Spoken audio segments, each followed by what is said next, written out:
नमस्कार दोस्तों, स्वागत है आप सभी का मेरे यूट्यूब चैनल ज्ञान गंगा में। आज मैं आप लोगों को छत्तीसगढ़ से ही रिलेटेड कुछ इतिहास की चीज़ें बताने वाली हूँ कि छत्तीसगढ़ का नाम कैसे पड़ा और छत्तीसगढ़ में कौन कौन से वंश थे। तो ये सारी चीज़ें मैं आपको आज के वीडियो में बताऊँगी। आशा करती हूँ आप सभी को ये वीडियो पसंद आएगी, लेकिन उससे पहले अगर आपने इस चैनल को अभी तक सब्सक्राइब नहीं किया है तो सबसे पहले इसे सब्सक्राइब कर लीजिए और बेल आइकॉन को प्रेस कर लीजिए ताकि आगे आने वाली वीडियो के नोटिफिकेशन आपको मिलती रहे। तो चलिए स्टार्ट करते हैं आज की क्लास। सबसे पहले हम ये देखते हैं कि छत्तीसगढ़ का गठन कब हुआ था। तो मैंने अपने प्रीवियस वीडियो में काफ़ी बार बताया हुआ है कि छत्तीसगढ़ का गठन 1 नवंबर सन 2000 में हुआ था। ये छत्तीसगढ़ जो है वो भारत का 26वां राज्य बना था और यह मध्य प्रदेश से अलग होकर एक नया राज्य के रूप में सामने आया था।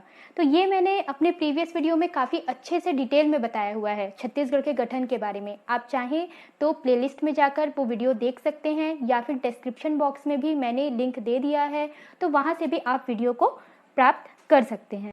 तो चलिए आगे देखते हैं कि छत्तीसगढ़ का नाम कैसे पड़ा।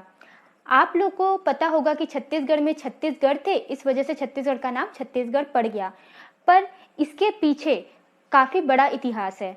तो आइए इसी इतिहास को आज हम जानते हैं कि कैसे छत्तीसगढ़ का नाम पड़ा। तो देखिए, छत्तीसगढ़ का प्राचीन नाम जो था वो दक्षिण कौशल था, लेकिन दक्षिण कौशल जो है वो आया कहाँ से?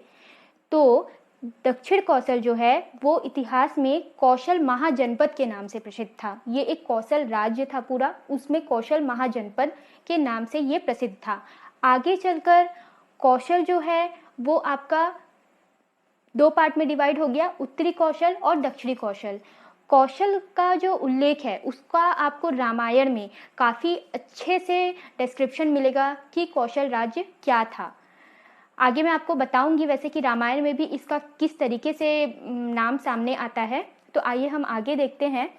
तो आगे चलकर रामायण काल या फिर आप बोल सकते हैं सतयुग काल में कौशल महाजनपद जो था वो सरयू नदी के तटवर्ती प्रदेशों में बसा हुआ था। सरयू नदी के बगल में ही एक छोटा सा गांव भी था जो आगे चलकर अयोध्या नगरी के रूप में सामने आया था। ठीक है, तो आगे चलकर फिर कौशल जो है वो दो पार्ट में डिवाइड हो गया, एक बना उत्तरी कौशल और दूसरा आपका बना दक्षिणी कौशल। और यही दक्षिणी कौशल जो है इसमें फिर छत्तीसगढ़ थे, जिसके कारण इसका नाम छत्तीसगढ़ पड़ गया था। तो अगर हमारे पास ये क्वेश्चन आता है कि छत्तीसगढ़ का नाम कैसे पड़ा, तो सबसे पहले छत्तीसगढ़ को प्राचीन काल में हम कौशल महाजनपद के नाम से भी जानते थे। फिर रामायण काल में आपको कौशल का काफ़ी ज़्यादा उल्लेख मिलेगा और रामायण काल में कौशल महाजनपद जो था वो आपका सरयू नदी के किनारे में बसा हुआ था। फिर कौशल आगे चलकर दो पार्ट में डिवाइड हुआ, एक आपका बना उत्तरी कौशल और दूसरा आपका बना दक्षिणी कौशल। और दक्षिणी कौशल में ही छत्तीसगढ़ होने के कारण यह बन गया आपका छत्तीसगढ़। ठीक है, तो चलिए आगे देखते हैं।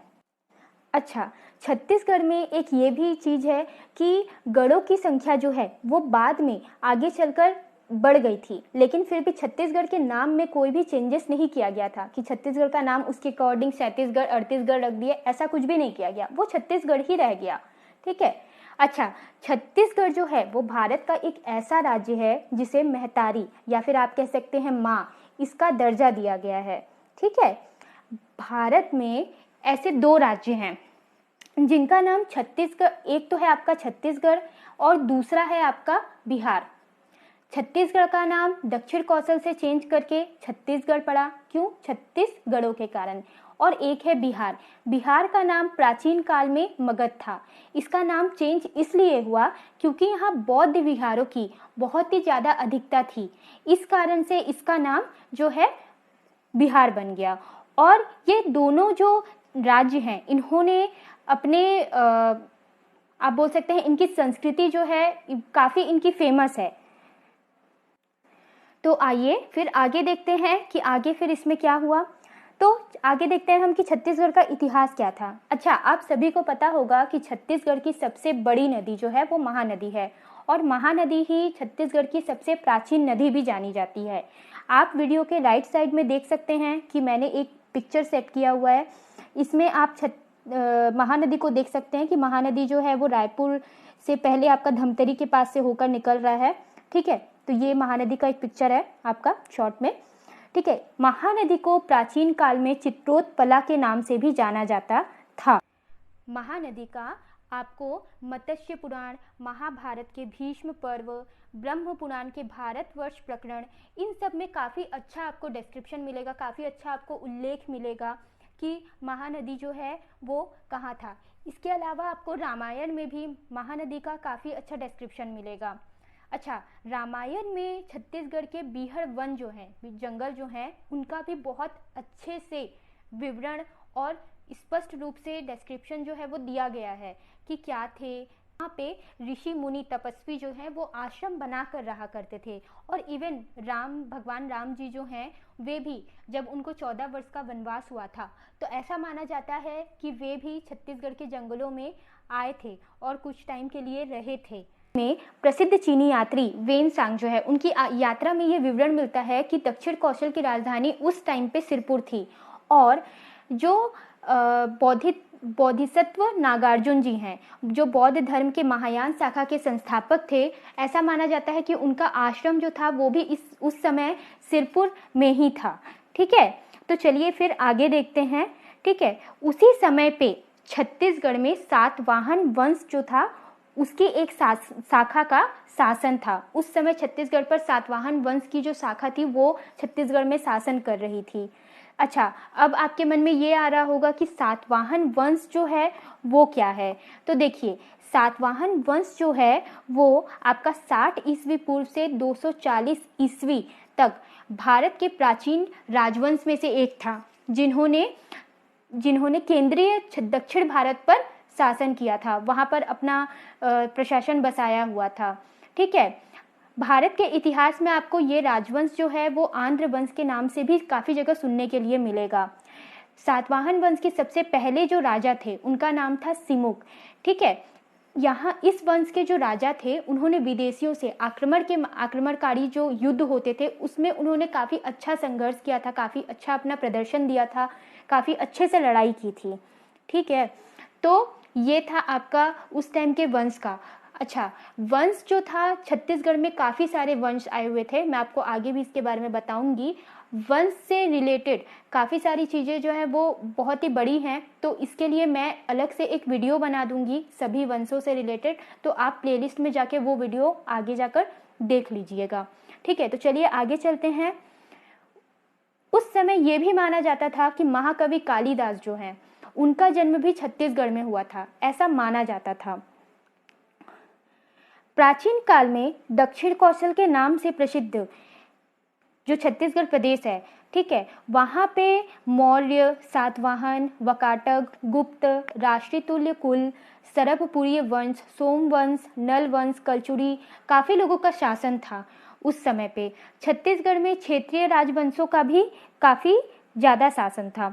ठीक है, वे कई जगह पे मौजूद थे। क्षेत्रीय राजवंशों में लेकिन जो मेन थे वो कौन कौन थे? बस्तर में नल और नागवंश, कांकेर में सोमवंशी और कवर्धा के फड़ी नागवंशी जो थे वो उस समय पे मेन थे।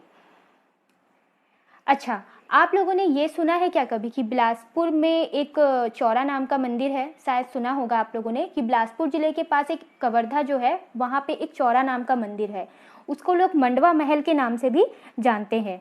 तो इस मंडवा महल में आपको एक शिलालेख मिलेगा, वो 1349 ईस्वी का है। इसमें क्या है कि नागवंश के जो राजाओं की वंशावली है उससे रिलेटेड आपको चीज़ें मिलेगी। उस समय क्या था, नागवंश के जो राजा थे रामचंद्र जी, उन्होंने ये लेख खुदवाया था।